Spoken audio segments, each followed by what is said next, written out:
Hello বন্ধুরা, welcome back to my channel buses family. সবাই কেমন আছো? আশা করছি সবাই ভালো আছো। আর আজকে চলে আসলাম একটি নতুন ভিডিও নিয়ে। আজকে সকাল থেকেই ভিডিওটা তোমাদের সঙ্গে শেয়ার করলাম, কারণ আজকে আমি করব পুরো রুম ডিপ ক্লিন। আসলে প্রতিদিনই তো ঘর পরিষ্কার করা হয়, কিন্তু সেইভাবে কি সব পরিষ্কার করা হয়? মানে প্রতিদিন গা দেয় না, যেটুকু করা সেটুকুই করা হয়। কিন্তু সপ্তাহে একবার বা দুবার পুরো ঘর ডিপ ক্লিন না করলেই হয় না। প্রচণ্ড ধুলো পড়ে, আর তার সাথে সাথে তো আছেই সব রকম নোংরা। তো আজকে আমি করব পুরো রুম ডিপ ক্লিন, আর সেটাই তোমাদের সাথে আমি শেয়ার করব।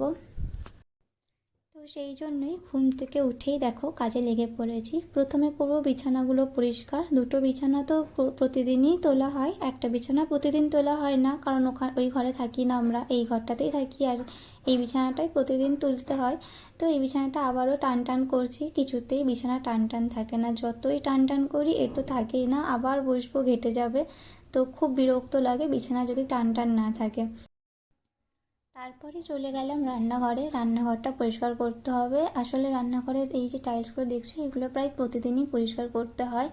আর ওপরের টাইলসগুলো করতে হয় পরিষ্কার, জানো তো, কারণ রান্না করলে গ্যাসটা একদম কাছে রাখা রয়েছে, দেখতেই পাচ্ছ প্রচণ্ড তরকারি ছিটকায়। তরকারি যখন ফোটে ছিটকায়, তো আমাকে প্রতিদিনই প্রায় ওই টাইলসগুলো পরিষ্কার করতে হয়।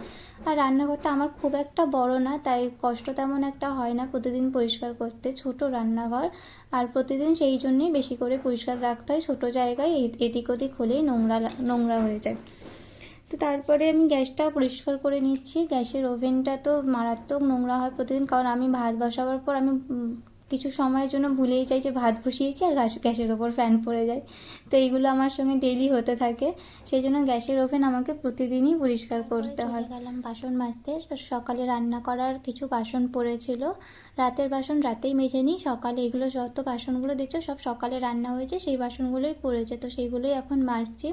আর আমার বেসিনে না বাসন মাজতে একটু অসুবিধা হয়, একটু না ভালোই অসুবিধা হয়। আসলে বেসিনটা ছোট আর কলটা খুব বড়, একটু বেশি স্পিড হয়ে গেলেই নিচে জল পড়ে যায়, আর খুব বিরক্ত লাগে। সেই জন্য বাসন মাজার পর আমি দেখো বেসিন আর কলটাকেও একটু ভালো করে মেজে নিচ্ছি। এগুলোকেও আমি ডেইলি পরিষ্কার করি, তাও পরিষ্কার করতে হয়, কারণ বেসিনটা স্টিলের যেহেতু, আর তেল টেল পড়লে ওগুলোতে বেশি ভালো করেই বোঝা যায়। সেই জন্য আমাকে কল আর বেসিন ডেইলি মাজা ঘষা করতে হয়।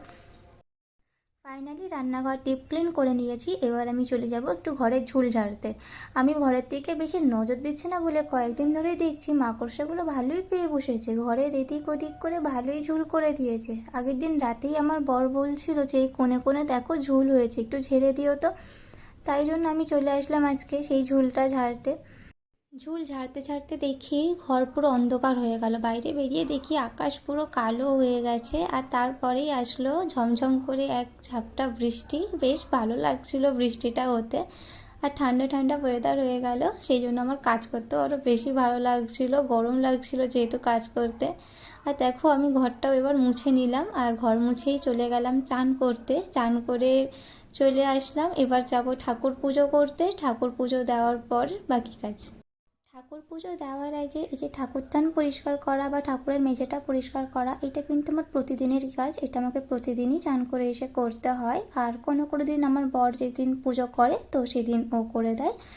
তো দেখো আমি ঠাকুর পুজো দিয়ে চলে এসেছি। এবার আমি বাড়ির আর বাকি কাজগুলো করব, যেগুলো একটু ঝাড়া মোছা করার আছে।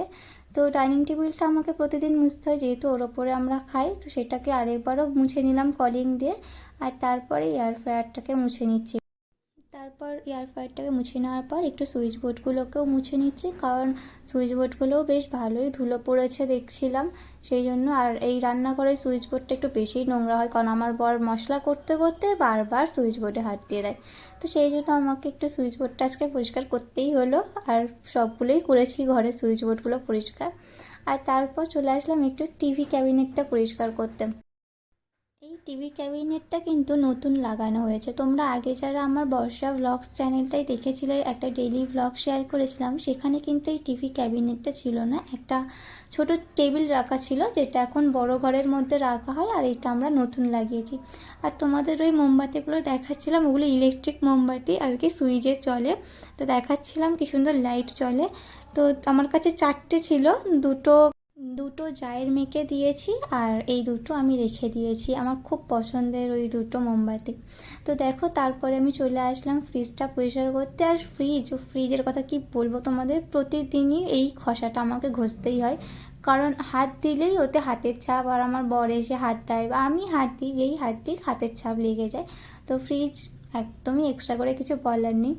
আর সবচেয়ে শখের জিনিস আমার এখন যেটা আমি পরিষ্কার করছি, ড্রেসিং টেবিল। আমার সত্যি সবচেয়ে শখের জিনিস এটা। অ্যাকচুয়ালি আমার পছন্দের নয়, আমার একটি অন্য পছন্দ হয়েছিল তখন কিনতে গিয়ে।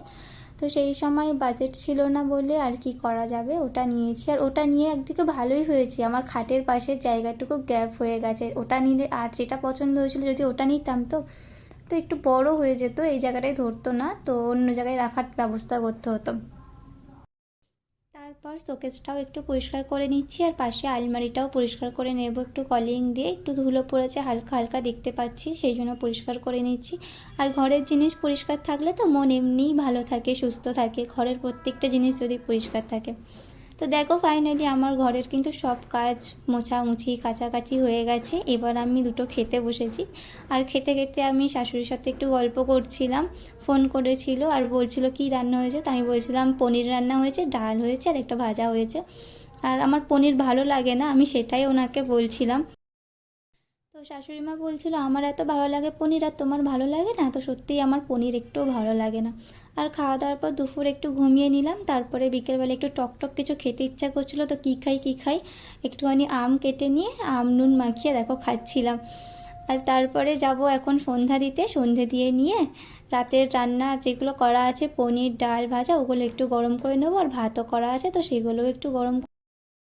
আজকে সারাদিনের মতো কাজ আমার এখানেই শেষ হলো। তো ভিডিওটা কেমন লাগলো তোমাদের অবশ্যই কমেন্ট করো, লাইক করো আর চ্যানেলটি সাবস্ক্রাইব করে পাশে থেকো। তো দেখা হচ্ছে অন্য কোনো ব্লগে। তো এখনকার মতো টাটা।